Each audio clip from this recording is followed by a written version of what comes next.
چند صوفی ایک مجلس میں اکٹھے ہوئے اور ادھر ادھر کی باتیں کرنے لگے۔ ان میں سے ایک نے ایسے آدمی کی بدگوئی شروع کر دی جو وہاں موجود نہ تھا۔ حاضرین مجلس میں سے ایک مرد باصفا نے اس سے پوچھا، کیوں دوست، تو نے کبھی فرنگیوں سے جہاد کیا ہے؟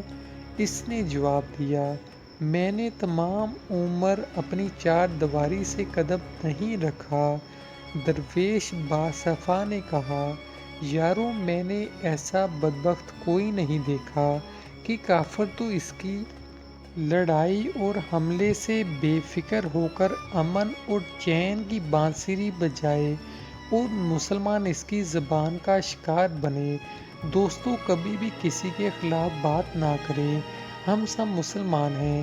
کبھی بھی کسی کی چغلی نہ کریں، اس کا سخت گناہ ہے اور ہمیں حساب دینا ہے۔ ہم سب آپس میں امن سے بھی رہ سکتے ہیں۔